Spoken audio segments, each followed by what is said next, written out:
जिस आज हम बात करेंगे कि अगर हमारे पास लेट्स से प्लेन के अंदर एक पॉइंट पी है जो कि एक सर्टेन लोकेशन पे मौजूद है, हम इसको ओरिजिन की बात करते हैं। आपको पता है हम रेफरेंस पोजीशन की डेफिनेटली हमने बात करनी होती है, क्योंकि इसके मुताबिक हम किसी पॉइंट की पोजीशन को डिफाइन करते हैं। Because point itself in on A board, let's suppose यहाँ पे मैं एक पॉइंट ड्रॉ करता हूँ, ठीक है, ये इसकी लोकेशन क्या है आप कोई भी आइडेंटिफाई नहीं कर सकते, बिकॉज आप सर्टन कोई रेफरेंस लेंगे। रेफरेंस क्या हो सकता है, आप बोलेंगे जी कि जो ये बोर्ड आपको नज़र आ रहा है इसके अगर मैं लेफ्ट बॉटम से स्टार्ट करूँ तो लेफ्ट बॉटम से इतने एंगल पे लाई कर रही है। लेट्स सपोज यहाँ पे मैं एक प्लेन ड्रॉ करूँगा जिसकी वजह से जिससे मैं इसकी डायरेक्शन को शो कर सकता हूँ। इसी तरह यहाँ पे हमने दो प्लेन्स ड्रॉ किए हैं, ठीक है, और आप देखिए 45 डिग्री पे 44 डिग्री पे हमने एक पॉइंट पी ड्रॉ किया और एक पॉइंट क्यू ड्रॉ किया, ठीक है। अब अगर आप देखें तो ये हमारे पास ये लाइन एल है लेट्स से, और ये अनदर लाइन एल है, ठीक है, द सेम लाइन है।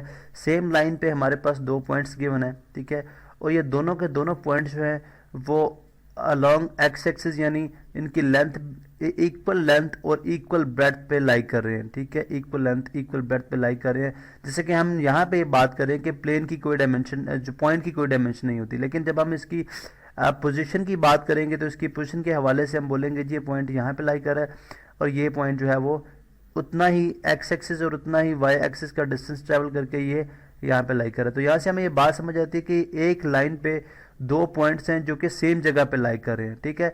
इसका मतलब ये हुआ कि P and Q are coincident points, ठीक है। ये कौन से होंगे?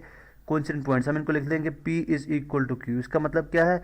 P और Q एक्चुअली जो है ये सेम पॉइंट है, एक्चुअली जो क्या है ये सेम पॉइंट है। लेट्स सपोज हम जब इस तरह से इस बात को प्रूव करते हैं, लेट्स से जब हम बात करते हैं जी कि एक सर्टन एरिया के अंदर P इज द पॉइंट, ये वो पॉइंट है जहाँ पे हम यूँ बात कर लेते हैं जी कि अहमद का घर जो है वो लोकेट कर है, अहमद हाउस, ठीक है, अहमद हाउस यहाँ पे है, ठीक है।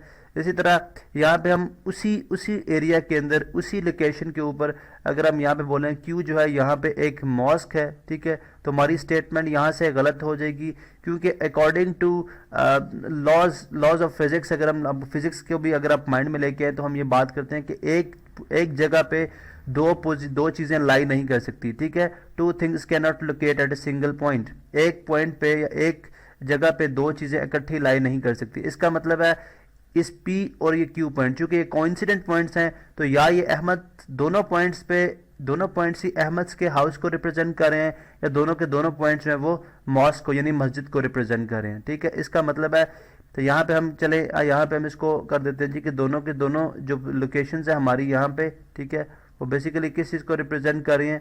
वो मॉस्क को। तो यहाँ से हम इसको रिमूव कर देते हैं, ठीक है, और हम यहाँ पे जस्ट ये चीज़ मेंशन कर देंगे कि ये एक्चुअली हमारे पास क्या है, दिस इज मॉस्क, ठीक है। यहाँ पे हम लिख देते हैं जी ये भी क्या है, मॉस्क। तो चूंकि ये दोनों सेम पॉइंट्स हैं इसलिए हम बोलेंगे P and Q are coincident points, ठीक है, कोइंसिडेंट पॉइंट्स। इसी तरह से कोइंसिडेंट पॉइंट, इसी तरह से लेट्स से जब हमें ये बात की जाती है हमसे, लेट्स से हम दो पॉइंट्स ड्रॉ किए जाते हैं। मैं एक पॉइंट यहाँ पे ड्रॉ करता हूँ, ठीक है, एक पॉइंट यहाँ पे ड्रॉ करता हूँ।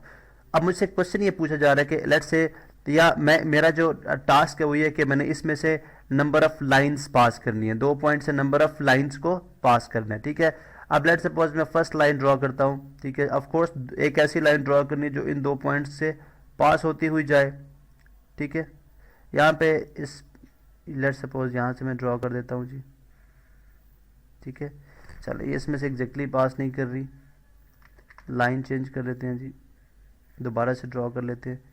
चलो ये एज्यूम कर लें कि हमारे पास ये ऐसी लाइन है जो इस पॉइंट से पास करिए, ठीक है।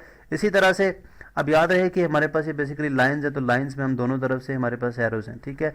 अब यहाँ पे अगर आप देखें तो मैंने एक लाइन ड्रॉ की जो इन दो पॉइंट्स को टच करिए। अब मुझे बोला जा रहा है कि एक और लाइन में ड्रॉ करूं जो इन दो पॉइंट्स को टच करे। चलो जी, ऑफ कोर्स मुझे वो जो लाइन है वो भी इस पे ऐसी ड्रॉ करनी पड़ेगी, इसी डायरेक्शन में ड्रॉ करनी पड़ेगी, ठीक है, जो इसके ऊपर एग्जैक्टली क्या होगी, कोइंसिडेंस होगी, वो इसके ऊपर एग्जैक्टली क्या होगी, कोइंसिडेंस होगी।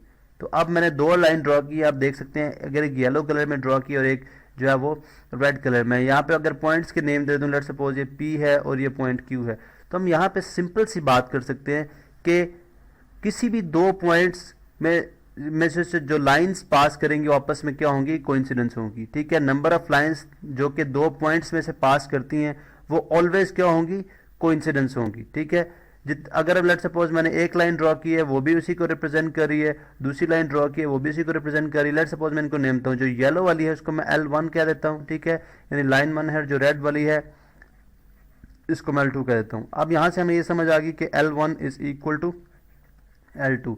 इसका मतलब है कि लाइंस आर कोइंसिडेंट। तो यहाँ से पता चला कि अगर पॉइंट्स जो हैं वो कोइंसिडेंट्स होते हैं तो लाइंस भी कोइंसिडेंट्स होती हैं। अब यहाँ पे एक और हम जो है वो रिजल्ट जो ड्राइव कर सकते हैं वो ये है कि अगर हम, जिस तरह हमने पॉइंट्स की बात की, अगर हम कोइंसिडेंट पॉइंट्स ड्रॉ करें, ठीक है, कोइंसिडेंट पॉइंट, बिकॉज हम बात ही करते हैं कि line is the combination of different points, ठीक है, सेट ऑफ पॉइंट्स है, ठीक, combination of set of points. तो आप अगर पॉइंट्स, कोइंसिडेंट पॉइंट्स को ले लें, ठीक है, और इस पर एक लाइन ड्रॉ करें, ठीक है। इसी तरह ऑफ कोर्स अब ये मोर देन 2 पॉइंट्स हो जाएंगे, लाइन के ऊपर मोर देन 2 पॉइंट्स हैं। इसका मतलब है जो अनदर लाइन आप ड्रॉ करेंगे इन पॉइंट्स के कोइंसिडेंट पॉइंट्स पे, ठीक है, लेट सपोज इन पॉइंट्स के कोइंसिडेंट पॉइंट्स पे जब हम एक और लाइन ड्रॉ करेंगे तो ऑफ कोर्स क्योंकि इस पॉइंट के कोइंसिडेंस पॉइंट्स ये होगा, इसके ये होगा, इसके ये होगा, इस पॉइंट के coincidence point line coincident point ये होगा, इसके पॉइंट ये होगा, तो अगर हम इसको ज्वाइन करेंगे तो वो भी हमारे पास एक लाइन बनेगी। तो यहाँ से पता चला कि अगर कोइंसिडेंट पॉइंट्स की कॉम्बिनेशन में जो लाइंस बनाई जाएंगी वो लाइंस आपस में क्या होंगी, कोइंसिडेंट्स होंगी, जैसा कि हमने यहाँ पे भी देख लिया। अब एक और रिजल्ट जो यहाँ से हम ड्राइव करते हैं तो हम ये कह सकते हैं कि किसी लाइन को ड्रॉ करने के लिए हमें कितने पॉइंट्स चाहिए, 2 पॉइंट्स चाहिए, ठीक है। ये आप फर्दर थ्योरम्स में भी प्रूव करेंगे, लेकिन यहाँ पे आप जनरली हम इनको समझते हैं कि किसी लाइन को ड्रॉ करने के लिए हमारे पास कितने पॉइंट्स होने चाहिए, 2 पॉइंट्स होने चाहिए, ठीक है। अब इसका मतलब है कि यहाँ से हम एक और रिजल्ट जो डिड्यूस कर सकते हैं वो ये कि इसका मतलब यह हो कि 2 पॉइंट से सिर्फ एक ही लाइन गुजर सकती है, ठीक है। 2 पॉइंट से just 1 and only 1 line can pass, ठीक है, सिर्फ एक और एक ही लाइन पास कर सकती है, दूसरी कोई लाइन उसमें से पास नहीं करेगी। क्योंकि हमने 2 लाइंस ड्रॉ करके देखी, दोनों लाइंस क्या है हमारे पास, कोइंसिडेंस। उसकी रीजन क्या है कि जस्ट ये सेम लाइन को ही रिप्रेजेंट कर रही है, ठीक है। या हम यूं कह सकते हैं कि हम इससे एक और जो रिजल्ट, यानी फर्स्ट मैंने रिजल्ट ड्राइव किया हुआ, मैंने बोला जी one and only 1 line can pass, ठीक है। यहां पे हम लिखते हैं line can passes which means के फ्रॉम 2 पॉइंट्स, ठीक है।